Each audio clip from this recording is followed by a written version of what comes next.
Hey, bienvenidos a Un Lugar Común, el único podcast en el que aceptamos que hacemos esto por dinero aunque no nos moneticen. Mi nombre es Saed Solorio, alias el profe, me acompaña. De ese loco. Y hoy tenemos a un invitado especial, un estimado amigo mío. No quiso que le pusiéramos apodo, culió, pero pues adelante, por favor, preséntate. Al rato sale el apodo. Pedro Lupián. Muchísimas gracias, Pedro. Y hoy tenemos público en vivo. Nos acompaña nuestro estimado Joel. Geudiel, oye, ya cambié de Chúpalo, nombre. chúpalo. Ponlo Güey, eso. es que me quedé muy bien. Saludos al Geudiel, trabajaba conmigo en Amazon. Bueno, ¿qué nos acontece el día de hoy, Luis? Continuar con la segunda parte de la lectura de Ungugi. Y pues tú eres el que lleva la batuta, güey, aquí con el tema de Ungugi. Yo no he leído el libro, yo nomás te lo comento así por encima. La verdad que ni yo solo leí los PowerPoints de la universidad. No vales pa' pura cabeza. Lo sé.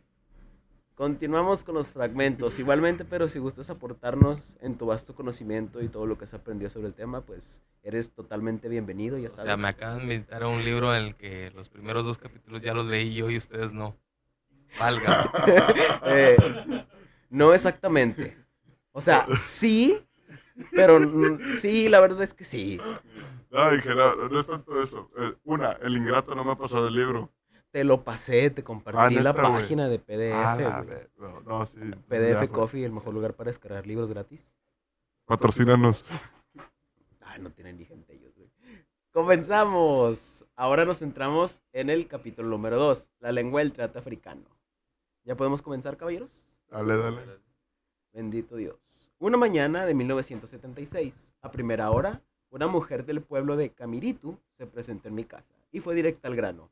Nos han dicho que ustedes tienen mucha educación y que escriben libros. Ay, güey, ya empezamos con decir las palabras mal, en fin. Y se hace la pregunta, ¿por qué usted y otros como usted no educan al pueblo? No lo queremos todos, solo un poquito de su tiempo.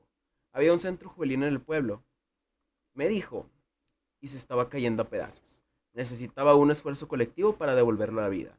Ngui se pregunta, ¿estaba yo dispuesto a ayudarles? En aquellos tiempos yo era director del departamento de literatura de la Universidad de Nairobi, pero vivía cerca del Camiritu, Limuru, a unos 30 kilómetros de la capital. Conducía todos los días hasta Nairobi de vuelta, excepto los domingos. Así que el domingo era el mejor día para pillarme en casa. Vino un segundo, un tercer y un cuarto domingo, consecutivos a la misma petición, formulada prácticamente con las mismas palabras. Así es como finalmente me uní a otros en lo que después se llamó el Centro Educativo y Cultural de Camiritu. Esto va a ser importante hoy. Camiritu es uno de los pueblos de religión de Limuru, que establecieron en los años 50 las autoridades coloniales británicas en su intento por romper los vínculos entre el pueblo y las guerrillas del Ejército de la Tierra y la Libertad de Kenia. Generalmente conocido como Mau Mau. Más adelante vamos a ver también qué es el Mau Mau, que tiene dos versiones dependiendo de la vista de quién es el que te lo está contando. Ok. Incluso después de la independencia en el 63, estos pueblos siguieron siendo viveros de trabajo barato.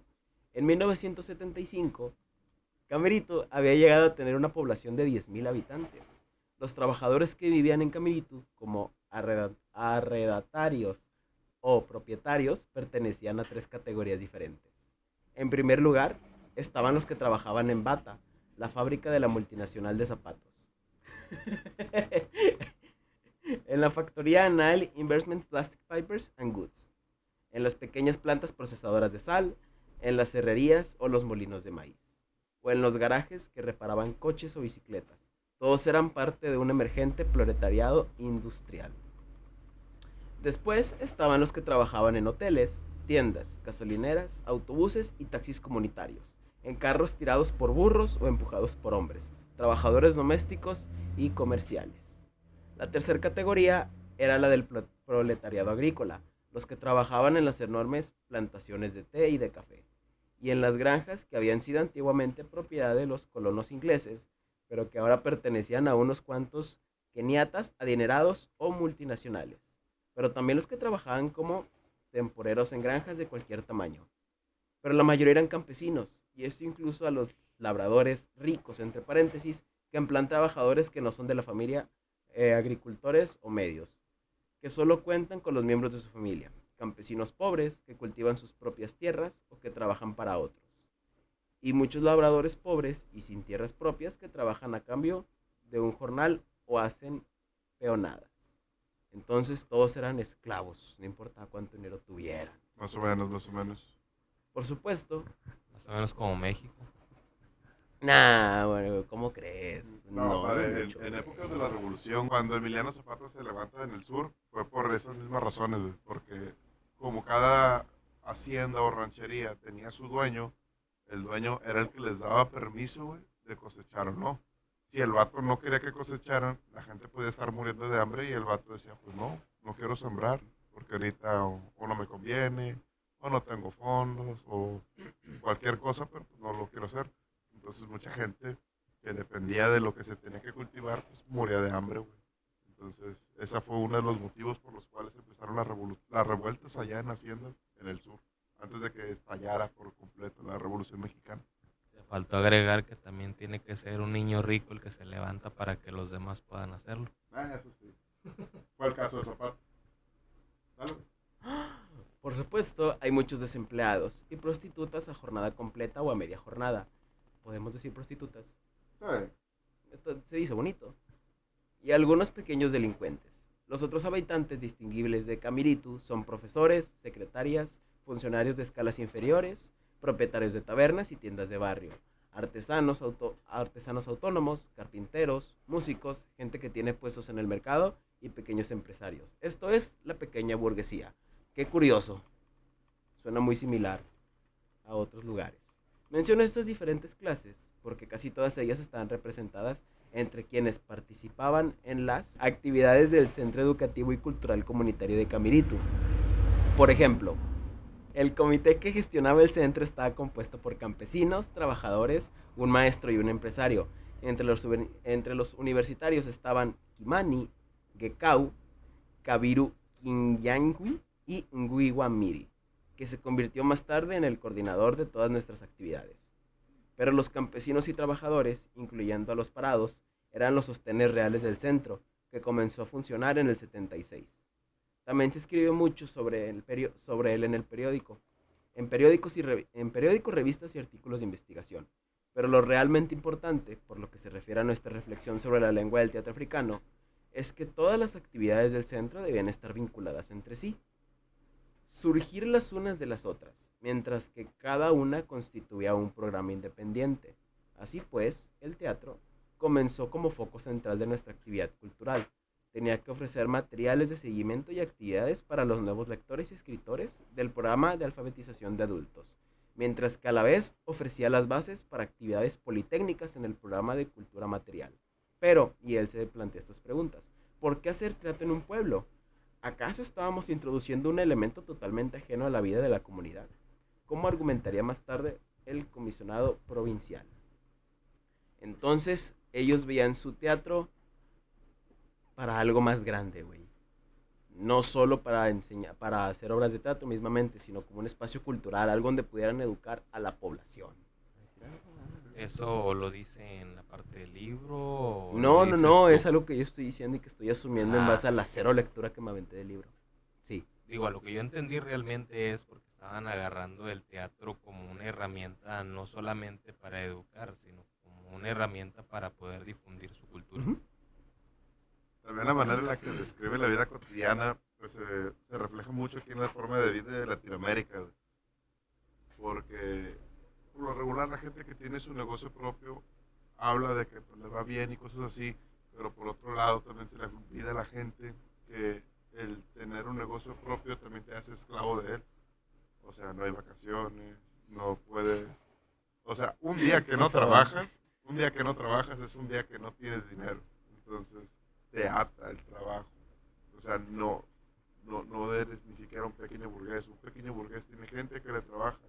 Tú como negocio propio, ya sea que fueras un taquero, un señor de la mercería, ferretería, etcétera, terminarías mínimo invirtiéndoles 5 o más años de tu vida a que se pueda sostener por sí solo para tú empezar a tener algo de tiempo. Y conociendo amigos taqueros de aquí, de barrio, estos vatos se duermen 4 o 5 de la mañana, se levantan a las 12 del mediodía para ir a surtir y desde que se levantan ya están trabajando.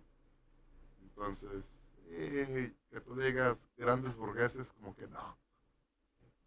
¿Me estás diciendo que es una mentira, Luis? ¿Todo lo de que tú puedes ser tu propio jefe? Sí.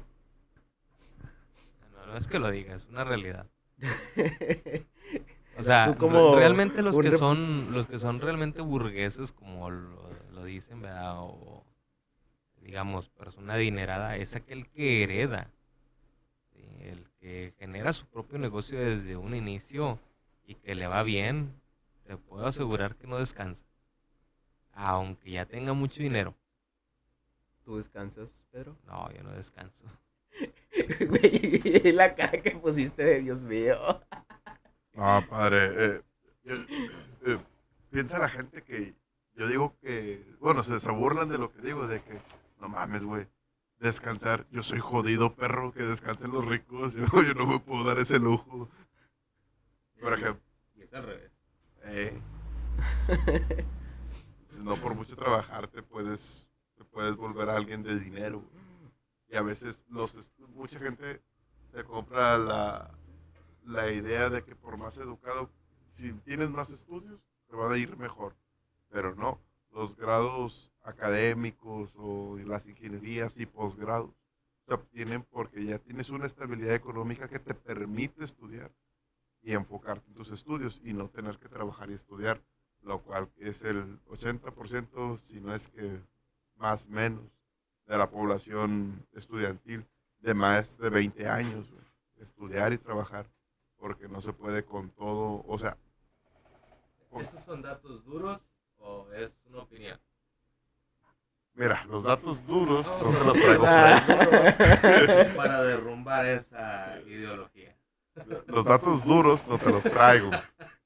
Ya hace 2 años que salí de la universidad y cuando estaba en la universidad, por ahí de mis 20, o sea, por ahí del 2020, 21, fue cuando leí esas pinches gráficas. Entonces, fresco, fresco, pues como que no está el dato.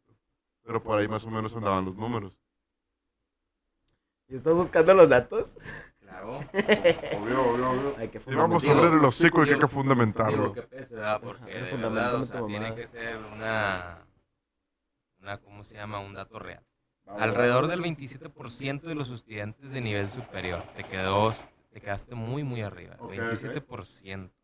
En Estados Unidos es el 43% y en Europa entre el 25 y el 40%. O sea que en México realmente los que son estudiantes no se puede considerar una clase trabajadora. Ah, O sea, es el 27% de estudiantes Pero- de nivel superior. Pero si entramos en un rango de edad en la que tengamos que hacer un espectro poblacional, tendríamos que sacar exactamente cuánta es la población que especifica a ese rango de edades. Por ejemplo, no sé, 135 millones de... ¿Qué rangos de edades engloban los estudiantes trabajadores de México?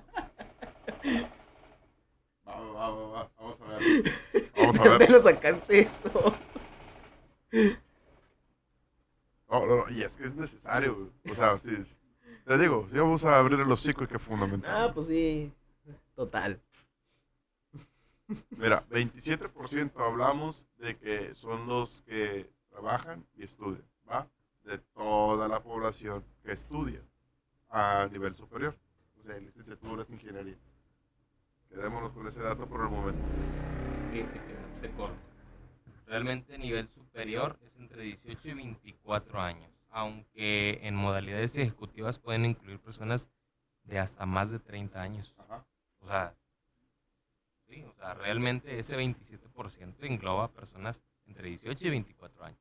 Ok. O sea, siguen siendo realmente pocos. Los que están estudiando, digamos que la gran mayoría de las personas que están estudiando no están trabajando. Jodidos.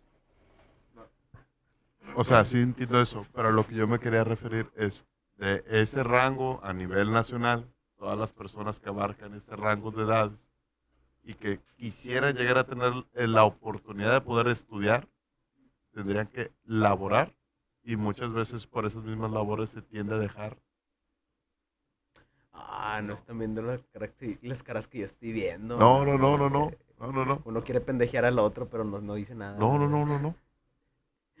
¿Por qué, padre? Porque que te están diciendo que solamente el 27% de esas personas, ¿verdad?, son las que trabajan y estudian. De hecho, sí, o sea, si tú vas a datos más duros, ¿verdad?, de esos 27% de personas que trabajan y estudian al mismo tiempo, son aquellos que pueden llegar a alcanzar a tener una oportunidad laboral. ¿Por qué? Porque al momento de tú conseguir un trabajo, te piden que tú ya tengas cierta experiencia. Es raro que tú tengas una oportunidad de trabajo si no tienes una experiencia previa. O puedes mentir en el CV. O puedes mentir en el CV, que eso también es válido. Sí. Siempre que no tengan experiencia, consigan gente, mientan en el CV y miren, no, pues este es recomendado de tal trabajo y este de acá. Créanme que es lo mejor que pueden hacer. Mientan en su currículum vitae. Así me volví documentador de embarques. No, güey, no lo van a ver con quién. Vato, yo me enfocaba más en materia prima, lo que era el almacén de ingresos, o sea, de donde empezaba, por así decirlo, la idea de la planta.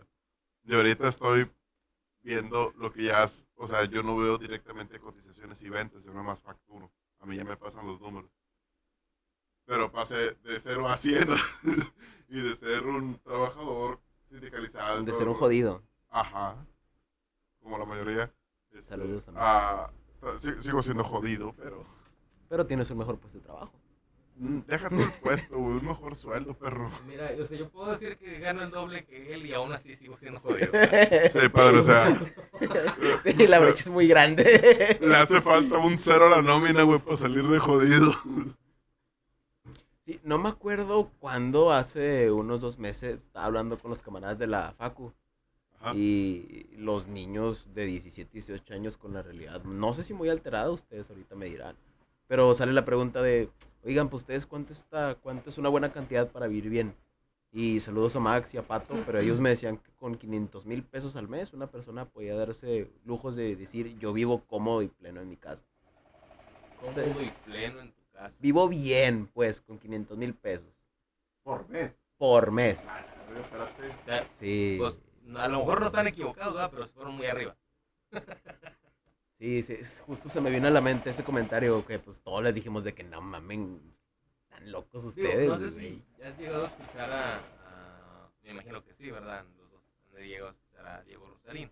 Ajá. Y Diego Rusarín en uno de sus tantos podcasts o habladas, ¿verdad?, llega a decir que para que alguien pueda considerarse como una persona plena, tiene que tener espacios para poder hacer, por ejemplo, esto que estamos haciendo.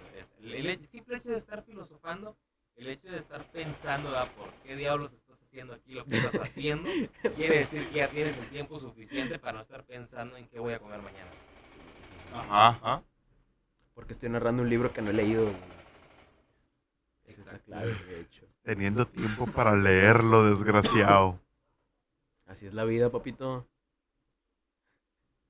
Pero es que también, o sea, la única forma en la que muchas veces se puede financiar esta clase de cosas es a través de la deuda, viejo. Mira, si te soy honesto, el año pasado estaba hasta el cuello. Y nomás porque me liquidaron, liquidé deudas. Si no, todavía seguiría debiéndole a Bancomer. Saludos a Bancomer. Patrocíname. Va a patrocinar una deuda. Financiame la deuda, culo. güey. Y espérate a que me den la de crédito, le voy a dar en la madre, No, güey. no. Y me voy a ir a Buro a la verga. No, pinche perro Güey, desgraciado. no pasa nada. Estoy chavo, güey, que es un buro de crédito para Mira, conozco gente que a sus 20 años entró en buro de crédito, ¿verdad? Y a sus 30 no ha podido salir. mí. Es un No mito creas eso, ¿verdad? Ay, güey. Tampoco te creas todo. Güey, hablando de buró de Recuérdame crédito. cancelar HSBC, güey. Tengo que cancelar esa tarjeta de nóminas, güey. Si no me van a empinar. En falla, Padre Santo. Ya Mañana sé, en corto. Bueno, un boogie. Hablando de África, güey. Estamos hablando que no nada más un boogie era esclavo, ¿verdad? También aquí éramos esclavos. No, sí, nos la siguen metiendo doblada, para no te apures. Bueno, Misma situación, diferente contexto. Es Que nos correcto. quedamos en los fragmentos 3. Y aquí ya él habla un poquito de qué es lo que se veía dentro de las obras, de sus tradiciones. El teatro tiene su origen en las luchas del ser humano con la naturaleza y con los demás. En la Kenia precolonial, los campesinos de las distintas nacionalidades limpiaban el bosque, plantaban cosechas, las atendían durante su crecimiento y las recolectaban. De una semilla enterrada en el suelo surgían muchas más. De la muerte brotaba la vida. Y esto con la mediación de la mano humana y de las herramientas que blandía. Así, había rituales para bendecir el poder mágico de las herramientas de labranza. Había otros misterios, las vacas, las cabras, los pájaros y otros animales que copulaban como los seres humanos, y de ellos surgía nueva vida y que ayudaba a sostener a los propios seres humanos. Así que había rituales y ceremonias de fertilidad para celebrar la vida que surgía de la tierra, de entre los muslos de una mujer o de las patas de los animales. La vida humana era en sí misma un misterio. El nacimiento, el crecimiento y la muerte pasaban por muchas etapas diferentes. Así que había rituales y ceremonias para señalar y celebrar el nacimiento, la circuncisión o las iniciaciones en las diferentes etapas del crecimiento y sus correspondientes responsabilidades, los matrimonios y el entierro de los muertos. Pero así de cruel es la naturaleza, había sequías e inundaciones, amenazas devastadoras y la muerte misma. La comunidad tenía que construir pozos y muros defensivos, pero los dioses necesitaban sacrificios de propiciación. Muy similar. Más rituales, más ceremonias. Los dioses y los espíritus, por supuesto, eran invisibles, pero podían representarse a través de las máscaras portadas por los seres humanos. La naturaleza, mediante el trabajo y las ceremonias, podía llegar a convertirse en una aliada, pero así de crueles son los seres humanos. Los enemigos acechan para robar la riqueza en forma de cabras y ganado de una comunidad. Así que había que librar batallas para recuperar lo que era de uno. Bendecir las lanzas, bendecir a los guerreros. Bendecir a los que protegían a la comunidad de sus enemigos exteriores. Los guerreros victoriosos eran acogidos con rituales y ceremonias, con bailes y canciones.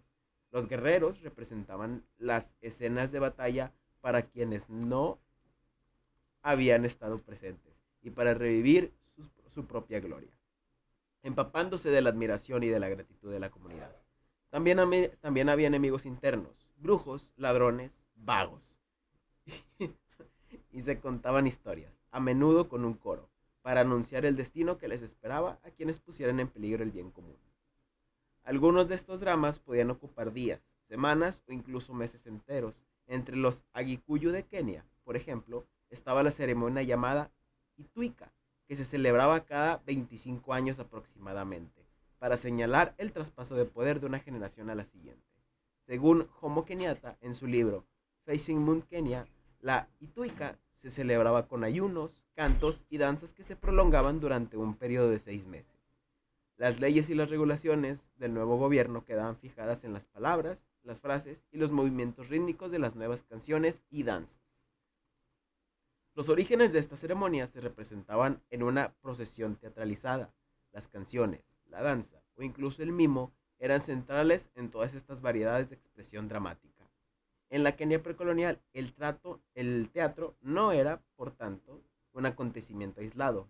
Era parte consustancial de los ritmos cotidianos y estacionales de la comunidad. Era una actividad con tantas otras que a menudo encontraba su inspiración en otras actividades. También era una forma de diversión en el sentido de un disfrute participativo. Era una forma de instrucción moral. Una disculpa, estamos por mejorar el estudio. También era estrictamente una cuestión de vida y muerte y de supervivencia colectiva. Este teatro no se representaba en edificios especiales construidos con ese propósito. Podía desarrollarse en cualquier parte, en cualquier lugar donde hubiera un espacio vacío, entre comillas. Más adelante hablamos un poco de él. Por usar la frase de Peter Buck, el espacio vacío entre la gente era parte de esta tradición. Y ahora sí, ¿qué es un espacio vacío? Quizás se preguntarán o quizás no. Esto sacado de Wikipedia. El espacio vacío es un concepto formulado por Peter Brook en el teatro. Se refiere a un marco donde nada es material, pero existen energías invisibles que el actor transforma en material perceptible a través de su entrega y su esfuerzo. Esto de que todo el mundo es un teatro y todo lo que nos rodea es una obra de teatro y nosotros podemos protagonizarla, ser antagonistas, etc. Somos mimos, somos payasos en una vida. En los ilustrados, bueno, los filósofos que se les conoció ilustrados de Descartes hasta Kant, ellos hablaban sobre la vida como un gran teatro, bueno, en la farsa cósmica. Los vatos decían que, que así como nacías, así morías. Nacías campesino, te volvías campesino, morías campesino. Tu padre era ganadero, aprendías el oficio y morías haciendo el oficio. Y así sucesivamente, como que ya todos tenían un papel en el mundo. Por eso era el gran teatro o la farsa cósmica. Y de ahí vienen varias ideas revolucionarias en aquel momento que era de que porque yo tengo que morir así, porque quién decidió mi vida. Y ahí empieza toda la faramaya de la felicidad y sobre toda la extensión metafísica del ser libre y todo esto. ¿Por qué?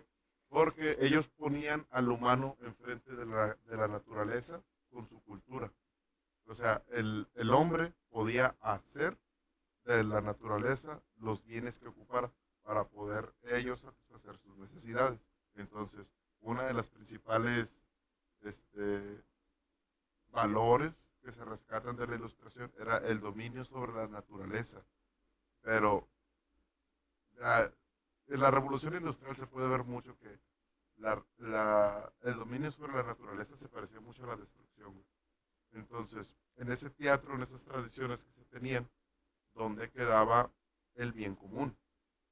Porque cuando unos se abastecen sobre los otros, no dejan nada para muchos. Entonces, es ahí donde empiezan a aparecer las diferencias tanto de recursos como de poder, como de bienes.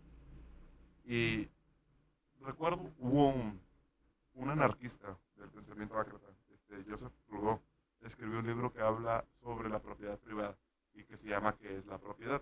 El vato, para grandes rasgos del libro, veanlo, está muy bueno, el vato define que aquella persona que le dice que esto es mío, privatiza todas las funciones que se puedan desarrollar de aquello que se está negando el acceso a los demás. Llámense tierras, llámense información, llámense internet, llámense todo. La bocina es mía y por mis huevotes. Ya perdí, me voy a llevar mi balón y chiquero su madre. Sí, más o menos así. Ajá. Entonces, pero también Marx hablaba sobre la propiedad privada y la propiedad de uso. La propiedad de uso es aquella que se utiliza diariamente, pero que no se busca su uso con un fin remunerado. Por ejemplo, tu ropa, nadie te renta tu ropa porque es un bien de uso y así sucesivamente. Entonces, ¿dónde queda ese rasgo, ese tramo para la cultura sin someter la naturaleza en las tradiciones? Por ejemplo, aquí en México que tenemos el Día de Muertos, que es un día festejado desde antes de los colonos. Saludos a Disney. Ay, no es cierto, el Día de Muertos no existía antes de que llegaran los colonos. No, padre. No, Ah, pásame esa información. El Día de Muertos no existía antes de que llegaran los colonos. ¿Cómo, güey? ¿Por No, qué? ¿Cómo? porque ¿Cuándo? existían las festividades como tales, ¿verdad? Cercanas a lo que era el equinoccio ¿cómo se llama? El, De verano, otoño. el otoño, perdón, sí. Ajá. Pero realmente el culto a la muerte existía durante todo el año, todo el año. No existía una fecha en específica. Fue cuando llegaron los españoles que institucionalizaron el día, el 1 de noviembre y el 2 de noviembre, para hacerlo como si fuera el Día de Todos los Santos y el Día de los Muertos. Pero cuando llegaron aquí los españoles quedaron horrorizados del hecho de que se le diera culto a la muerte. Como tal, el Día de Muertos no existía. El papel picado no es de aquí. ¿Sí? El pan calaverita. no es de aquí. ¿Sí? Aquí no existía el pan. Así de sencillo. Dios Acá en el noreste de México, en las regiones que se conocieron como los coahuiltecos, creo que hablé de ellos en el podcast pasado. Bueno, estos vatos tenían una especie de pan, no directamente era un pan, pero se le podría considerar como tal porque ellos utilizaban las cortezas de los mezquites, las molían en los morteros, o bueno, aquí no había molcajetes como tal, utilizaban piedras cóncavas y las molían con otras piedras un poco ah, moldeadas a la forma de la mano para poder machucar. Esa pequeña arenita que quedaba de moler la corteza Ellos la mezclaban con sangre tanto de venado o de jabalí y le ponían peyote. Y eso lo utilizaban para sus ceremonias que se les conocía como mitotes, donde se juntaban en una hoguera, bueno, fogata en medio, a contar las historias o tratar de interpretar el mundo desde el mitos. Ajá. Obviamente hasta el culo del peyote, pero... Bueno, pero eso no lo tiene exclusivamente nada más los coahuiltecos, o sea, eso lo tienen diferentes culturas, o sea, tú vas y buscas una relación, o una correlación, mejor dicho, entre lo que es el Día de Muertos, el Halloween, o el Yule, Saturnalia, y festividades similares que están relacionadas a lo que es la transición entre el verano y el otoño, pues hay muchas culturas, ¿verdad? No es exclusiva nada más de México y de los españoles, o sea, hay muchas culturas que, digamos que festejaban, por así decirlo, ¿verdad? De una manera, el hecho de que llegaran los espíritus del más allá por el hecho de que duraban menos los días, nada más. Pero el hecho de que tuviera una relación como tal de que, pues es que festejan el Día de Muertos, y allá festejan también el Día de Muertos, no, eso no existía. Entonces podemos asumir que los colonos dieron esos días para decir, no, espérense, no queremos ver tanta matanza, hagamos solo estos días para Es que no representarlos. había matanza. ¿O fue parte de la... ¿No había matanza? No es que no había matanza. Realmente los únicos que los que hacían matanza eran como tal los que residían en lo que ahora es la capital, por Ajá. así decirlo, ¿verdad? En este caso eran los mexicas, ¿sí? Eran los que realmente hacían sacrificios, porque las demás culturas no hacían eso. Eran los únicos Eran salvajes. los únicos. Bueno, no eran salvajes, lo que pasa era pertenecía realmente a A su ellos. ideología. Ajá.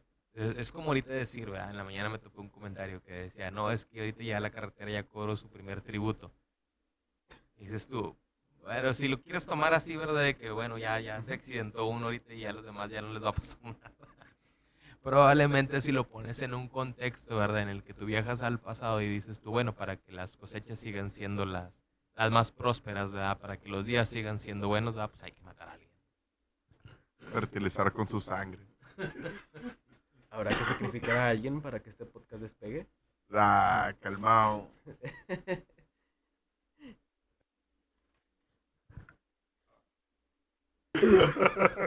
Después de esta parada técnica, de lo que nos reíamos. A ver, vuelve a comentar eso. ¿Cómo está lo de los chilaquiles del pollo loco? Es que aquí en México, para los que sean de aquí, pues ya se la saben. En el pollo loco te regalan los totopos y la salsa, perro. Está buena la salsa, no lo voy a decir que no. Entonces, no te dice nada si pues, te agarras unas 2 o 3 bolsitas y te dan un frasquito para que te lleves salsas ahí en tipo salseras. Bueno, entonces, te llevas unas 10 bolsas, perro, así de pinches totopos y unas 10 salseras, güey. De la verde es la más rica. De la verde, a huevo.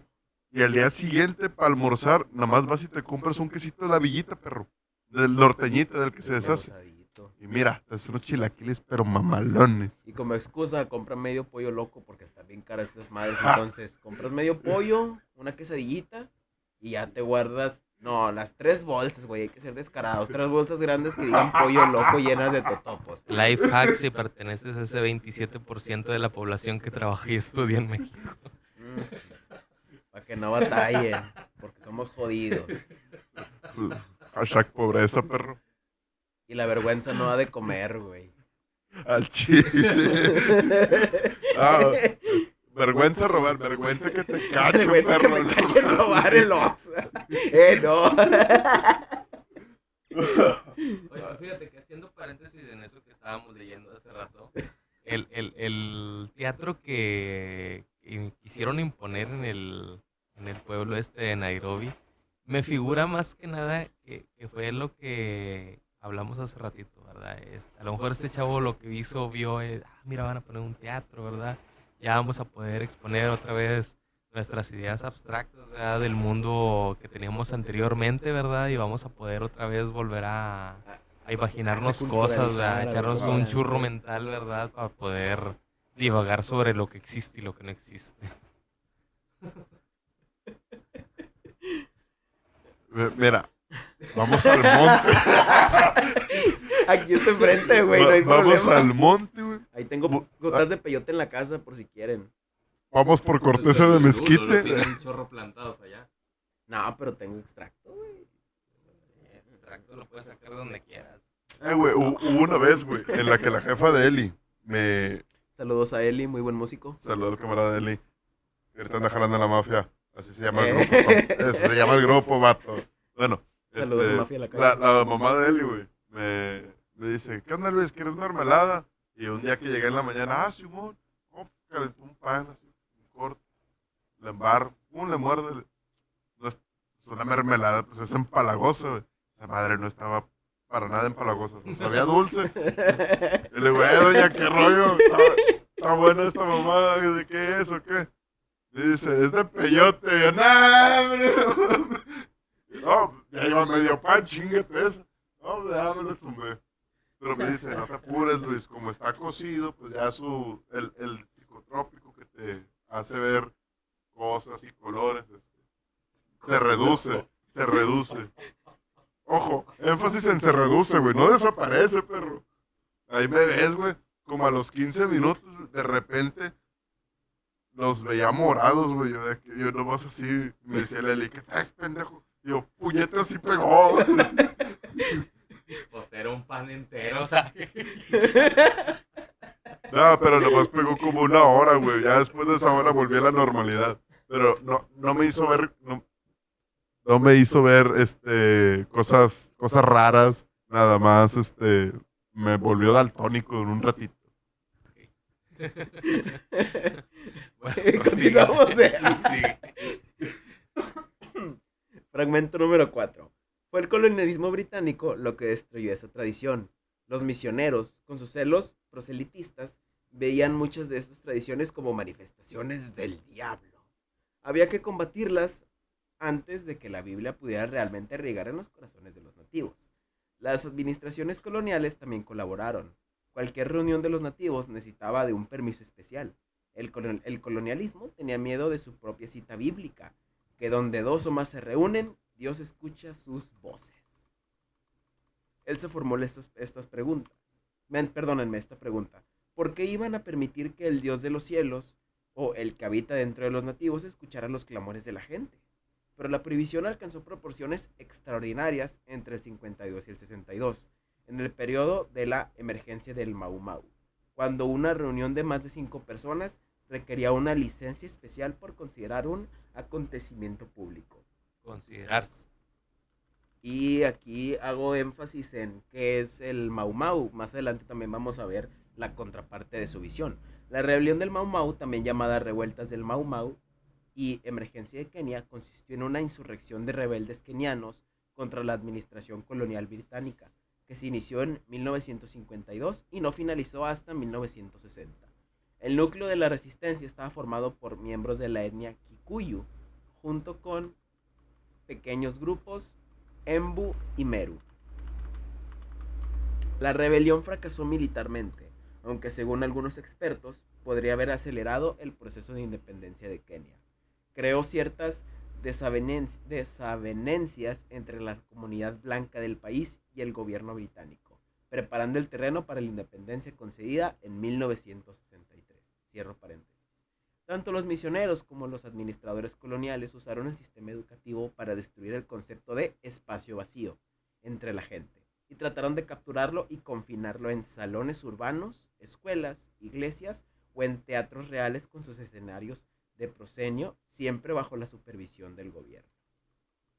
Entre 1552 y 1962, el espacio vacío fue incluso confinado tras alambres de espinos en las prisiones y en los campos de concentración, donde los presos y los detenidos políticos eran forzados a producir obritas degradantes de propaganda procolonial y anti-Mau Mau. Y aquí hacemos un salto hasta 1976 porque era mucho texto y muchas descripciones de lo que iba el teatro, pero pues se puede resumir, ahorita hablamos de eso. Los centros sociales fomentaron la producción de meros sketch, obras cortas de un solo acto, en cuyos argumentos a menudo figuraba la historia de un campesino ignorante que llega a la gran ciudad y queda completamente desconcertado por las complejidades de la vida moderna, o de un labrador idiota que se dirige a los cables telefónicos pidiéndoles que envíen dinero a sus parientes y que deja un puñado de billetes al pie del poste telefónico. Y, por supuesto, de cómo el largo brazo de la ley captura a los criminales y restaura la paz en la ciudad. En las escuelas y en las iglesias se producía teatro religioso, con la historia del hijo pródigo y de la natividad entre las más populares. El teatro al que yo estaba acostumbrado en la escuela, en la universidad y en los círculos de afinados, los actores ensayaban más o menos en secreto y después soltaban su perfección elaborada ante una audiencia inocente, que, por supuesto, se sorprendía y mostraba su admiración. ¡Oh, qué perfección! ¡Qué talento! ¡Qué dones tan inspiradores!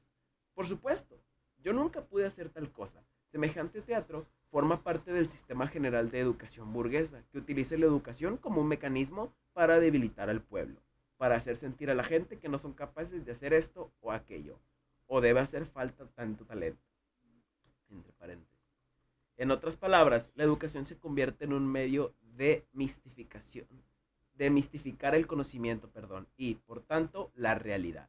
La educación, lejos de darle a la gente confianza en sus capacidades y en sus habilidades para superar obstáculos, o para convertirse en dueños de las leyes que gobiernan la naturaleza externa, en tanto que seres humanos, tiende a hacerles sentir sus limitaciones, sus debilidades y sus incapacidades ante la realidad, y su incapacidad para hacer nada por cambiar las condiciones que gobiernan sus vidas. Cada vez están más alienados con la relación a sí mismos y a su entorno natural y social. La educación como proceso de alineación produce una galería de superestrellas activas y una masa indiferenciada de admiradores agradecidos. Los dioses olímpicos de la mitología griega o los refulgentes caballeros de la Edad Media renacen en el siglo XX como superestrellas de la política, las ciencias, los deportes, la escena, como fastuos agentes y héroes, ante miradas complacientes, agradecida y reverencial de las masas pasivas. Y ya nos habla de Camiritu, que fue el centro teatral que él organizó, que él hizo. Camiritu fue el opuesto a esto. La praxis de Camiritu, no manches, se movió. Formaba parte de la educación como desmitificación del conocimiento y por tanto de la realidad. La gente pudo ver cómo los actores evolucionaban desde que apenas eran capaces de mover las piernas o de recitar sus papeles hasta el momento en el que podían hablar y moverse por el escenario como si hubieran nacido interpretando esos papeles en las escenas. De hecho, en algunas personas se incorporaron al montaje y al grupo de actores después de que hubieran intervenido para llamar la atención sobre cómo debería representarse tal o cual personaje. Entonces, de repente venía bandas y si tenía que interpretar a un campesino o a un agricultor, iba el agricultor y decía, no, espérense, miren, así es como se tiene que hacer realmente el trabajo para que ellos pudieran estar empapados y tuvieran realmente el valor de cómo se hacía. Y vamos a tratar de poner una foto de cómo es el teatro, pero es un teatro al aire libre. Era un teatro en el que cualquier persona podía ver qué es lo que ellos estaban haciendo y cómo se organizaban, no algo cerrado, que es lo que nos cuenta con anterioridad, que pasó de ser un círculo cerrado a algo abierto, en donde todos podían ver qué estaban haciendo y la chingada. La audiencia les animaba para que siguieran haciendo ellos ese papel. Por tanto, demostrábamos que la perfección es un proceso social e histórico, pero igualmente admirable. De hecho, se identificaban con esa perfección todavía más porque era producto de sí mismos y de su contribución colectiva. Fue un empoderamiento de ellos mismos como comunidad. No mames, está mamalón, güey. Sí, güey, ¿sabes qué está más bonito? Como iban y los destruían, güey. Y eso de hecho es una recreación porque ya no existen. El Centro Comunitario de Educación y Educación Cultural de Camiritu fue un centro de arte y educación construido en Camiritu mismamente, Kenia, en el 76. Y es un poquito hablar de su historia. Ngugi wa Thiong'o encabezó la creación del proyecto, mientras que académicos de la Universidad de Nairobi y lugareños de la comunidad de la aldea Camiritu también apoyaron el proyecto. El centro se centró especialmente en el teatro, a través de una multitud de programas autónomos dirigidos a diferentes grupos comunitarios. Los participantes provenían de una variedad de clases diferentes, pero estaban compuestos predominantemente por la clase campesina local. Producciones del pueblo para el pueblo hechas por el pueblo. El centro producía espectáculos en Kikuyu. Vote por Morena. Así como producciones teatrales y musicales que incluían canciones, bailes y mimos. El centro fue más famoso por sus producciones de Ngaika Ndenda, me casaré cuando quiera, escrito por Ngugi wa Thiong'o y Ngugi wa Miri, en colaboración con miembros de la comunidad de Kamiritu y dirigido por el doctor Kimani Gekau. La producción se estrenó el 2 de octubre del 77 y tuvo lugar en un teatro al aire libre en Kamiritu con una audiencia de al menos 10,000 personas. El gobierno de Kenia prohibió al centro celebrar cualquier reunión pública debido a las críticas percibidas al sistema de justicia keniano. La producción de Ngaki Ndenda se detuvo 6 semanas después de su apertura. Ngugi wa Thiong'o fue arrestado el 31 de diciembre del 77 por ser una amenaza política potencial para el gobierno de Kenia en ese momento. Durante el encarcelamiento de Thiong'o, el centro comunitario Kamiritu comenzó una producción de Maito Ngugira, Madre canta para mí, que fue codirigida por el doctor Kimani Gekau y Waiga Wachira, que se estrenó en el Teatro Nacional de Kenia el 19 de febrero de 1982. En noviembre del 77, el gobierno retiró la licencia del centro para la representación pública y prohibió todas las actividades teatrales en el Centro Comunitario de Educación y Cultura de Kamiritu y áreas vecinas el 11 de marzo de 1982. El 12 de marzo de 1982, 3 camiones cargados de policías armados llegaron al Centro Educativo Cultural y Comunitario de Kamiritu, destruyendo el teatro.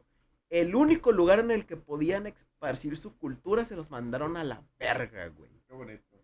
Como debe ser. La historia de Kamiritu tuvo una consecuencia interesante. En febrero de 1984, el presidente Daniel Toroitich Arap Moi hizo una visita sorpresa a Kamiritu y se le cayeron las lágrimas por la pobreza que vio en el centro del pueblo. ¿Cómo podían vivir los seres humanos semejantes condiciones? Guiado por un impulso, un acto espontáneo de generosidad personal. El presidente hizo sobre la marcha un donativo para la construcción de un instituto politécnico en el solar que había ocupado el teatro al aire libre. No hizo ni la más mínima mención al centro educativo y cultural comunitario de Kamiritu. Pero la gente no se dejó engañar. Ellos querían que se construyera un politécnico y hubieran acogido de buen grado un construido por el gobierno, porque al fin y al cabo era su propio dinero. Pero el régimen tenía unas expectativas diferentes. Su destrucción arbitraria del teatro de Kamiritu en 1982 le había demostrado al pueblo sus tintes antipopulares y neocoloniales, y había hecho que el gobierno se distanciara todavía más de la gente. Su represión intensificada de los keniatas en 1982, mediante encarcelamientos sin juicio previo o cargos amañados, particularmente en el caso de los profesores y estudiantes de la universidad, no mejoró su imagen y contribuyó a la creciente desafección del pueblo. El régimen tenía la esperanza de que la gente pudiera olvidarse de que había una visión alternativa que, aunque había llegado a realizarse, había estado encarnada en la experiencia de Kamiritu. No podían permitir que este lugar se convirtiera en un altar a las políticas revolucionarias. Había que enseñarle al pueblo las ventajas de un servilismo y la gratitud a una galería de estrellas. Pero, ¿puede acaso morir una idea? ¿Se puede destruir un altar a la revolución consagrada en el propio espíritu revolucionario del pueblo? Te pregunto yo, Luis. Sí. Y no, de hecho, eso no es la mejor parte, porque aquí estamos viendo lo que hizo un Ngugi, ¿ok? Pero hay otra versión, güey. ¿Cuál? La que dice el presidente. Ay, hostia. Mira, y aquí, benditos a Wikipedia, confíen en Wikipedia 100%. Vamos a hablar sobre el presidente que los visitó en ese momento, el presidente Moi. Un poquito su biografía. No, eso no, aquí está. Arap Moi comenzó su carrera política en 1955, cuando fue elegido miembro del Consejo Legislativo en representación de su provincia.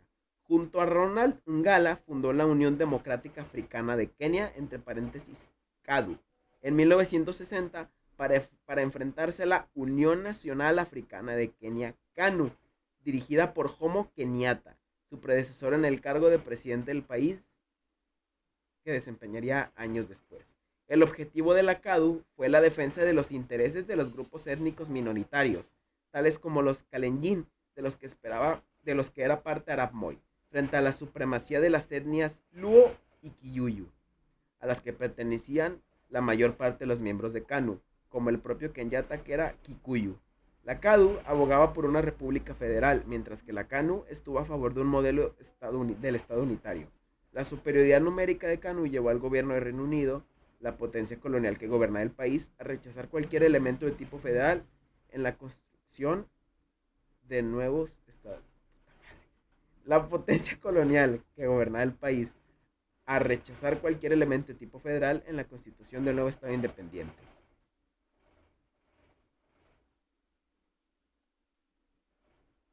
O sea que este güey estaba en contra de los que querían libertad para el país.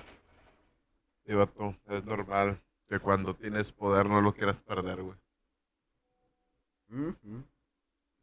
Bueno, ¿Vamos a poner a hablar sobre política? no quisiera, güey, pero... No, yo no. Mira, cuando trabajé en el archivo histórico, leía un historiador que se llama Alan Knight. Alan Knight es, no me acuerdo de qué nacionalidad, para que te voy a mentir, pero el vato mencionaba que hacer historia o reinterpretar la historia es hacer política. ¿Por qué? Porque cambias todo el fundamento en el cual se basan el desarrollo histórico, el enfoque poblacional que quieren tener, o las planeaciones que tengan a futuro, porque muchos utilizan la nostalgia de un México próspero que hubo en los años post-revolución, de años 30, 20 para acá, de la mano del PRI, que obviamente no es de lo mejor que se pueda tener aquí. O sea, por ejemplo, no me acuerdo qué expresidente de México, el vato era un agente de la CIA, güey. Lo tenían en la pinche nómina. Ah, canijo, esa no me la sabía.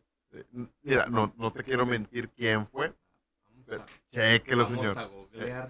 Chéquelo, güey. ¿Qué Al chile. presidente o qué expresidente, verdad? Ajá, expresidente mexicano. ¿Qué expresidente mexicano era parte? A ver, calma. ¿Qué expresidente mexicano era parte de la CIA? Madre, güey.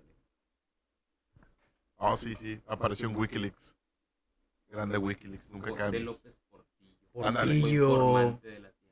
Sí, güey. López Portillo. Epa, La jodida. el vato no era presidente de México, era empleado de la CIA. No, man. Sí, güey, agacho. Y no nomás él, creo que hay como otros dos, aparte de él. O sea, no me acuerdo cuántos expresidentes han sido, pero sí ha habido expresidentes de México. Estos son los cuatro expresidentes de México que fueron empleados de la CIA, güey. A ver, ¿podemos decir nombres? Digo. Sí, dilos, quémalos a la verga, ya están muertos. Pues no creo, todos estén muertos. ¿verdad? Luis Echeverría. Ajá. López Ordaz, Adolfo López Mateos. Y obviamente, pues López Portillo, ¿verdad? Ajá. Órale. Buen dato. Qué padre. Bueno, güey, cositas así que se aprenden en el archivo histórico.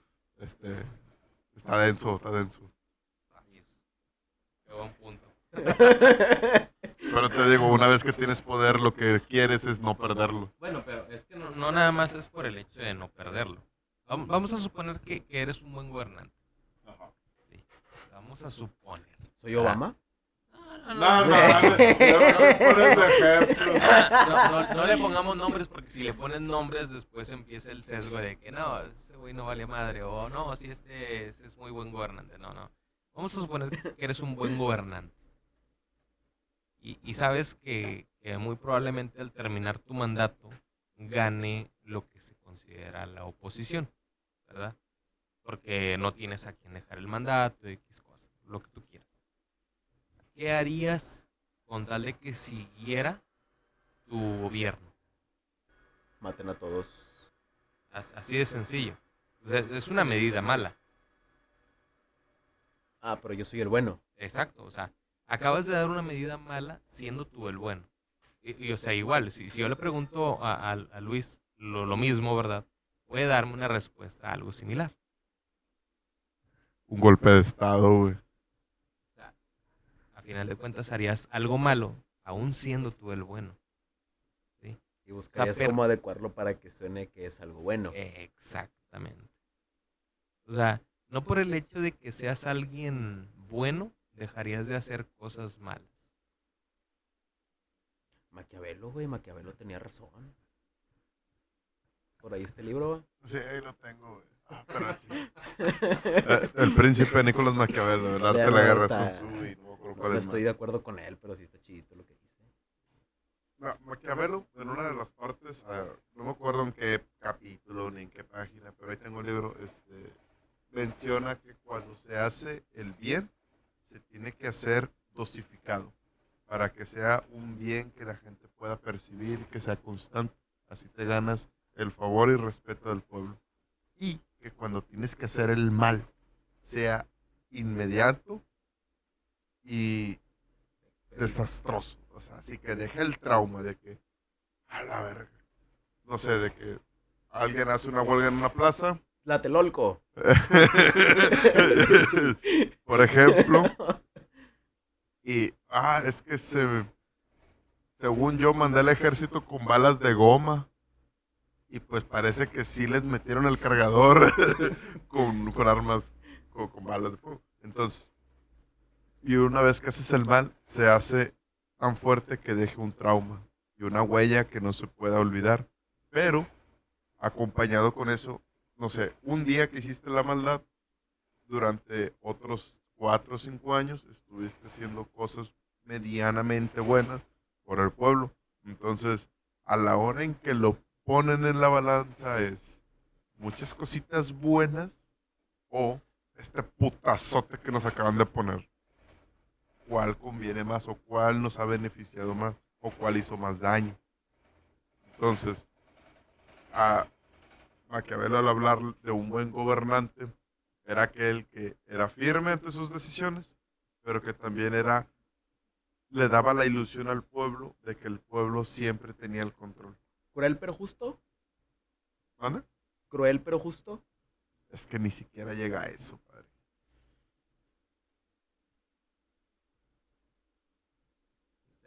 Me faltan las palabras para eso. O sea, ¿cómo podrías decir que eres cruel pero justo?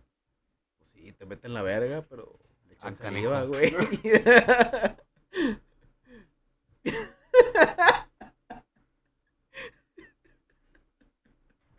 Mi compa, el que si ya pesa más de 30 kilos, ya la aguanta.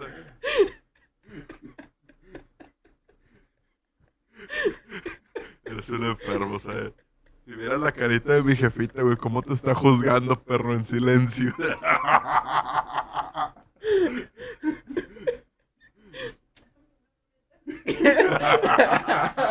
Perdón, es show, es parte. Próximo es parte. capítulo, ¿verdad? La mamá de Luis aquí en el podcast.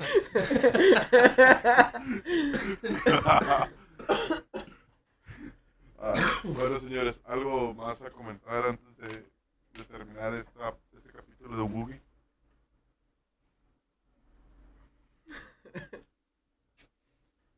Pues. Me toca. No, güey, pues sí, está cabrón, está cabrón. Te toca después de leer medio libro. Después de haberme aventado medio libro en 3 días, que pues fue lo que he estado leyendo, güey. Pues es que caramba, que digo que ustedes no hayan comentado ya.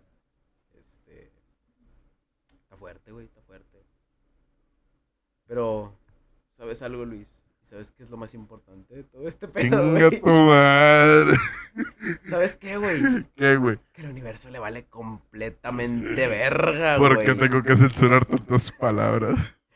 Porque ante el gran esquema de las cosas, güey, tú y yo no somos nada ni nadie, ni lo que le ocurre a este mundo es nada ni nadie.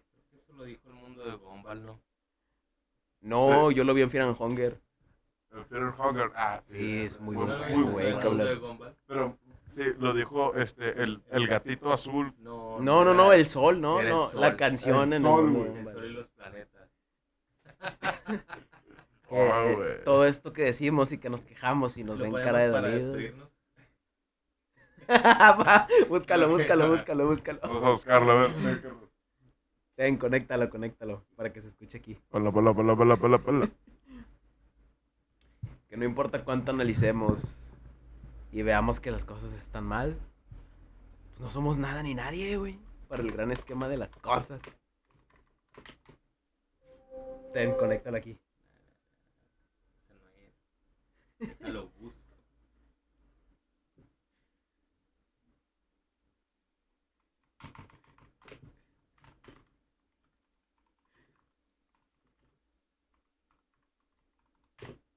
nos meten copy. No sé, vato. Ya, sé, ya para este punto, güey, que Al nos rato pueden hacer averiguamos. ¿Cómo era? Ponle canción.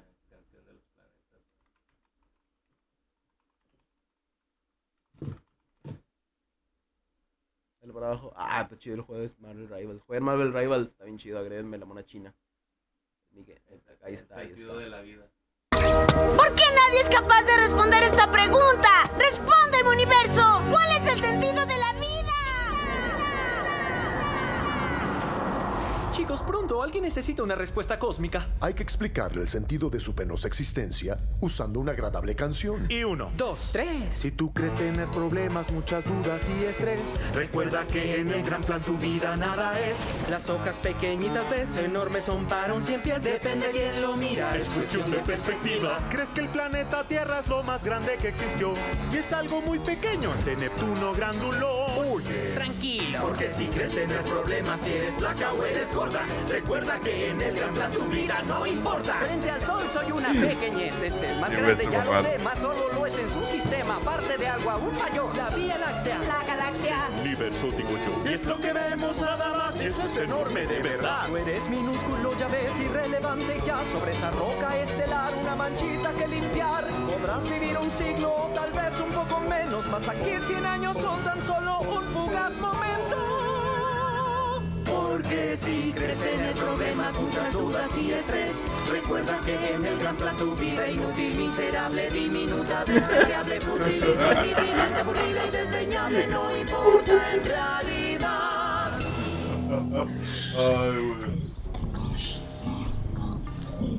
¿Qué fue todo eso? No lo sé, la broma es para ellos. Para cuando terminen su canción, el sol consumirá su propia masa y explotará. Así que... 4.700 millones de años después. ¿recuerdan al niño de hace 4.750 millones de años? Sí. Tenía razón. Es todo, ya. Vámonos. Con eso acabamos el capítulo de hoy, gente. Recuerden seguirnos, ya tenemos cuenta de Facebook. Recuerden suscribirse y darle la campanita, sumamente importante para que no nos quiten el canal, que espero que no nos lo quiten con las mamás que estamos diciendo. Si Saed hace su trabajo, va a dejar los links en la descripción. Si yo hago mi trabajo, voy a dejar todos los links en la descripción. Les juro que ahora sí voy a seguir mi trabajo. Ya es momento de ponerse serios en este tema. Y recuerden, esto es La Nada Nadea, episodio número 1.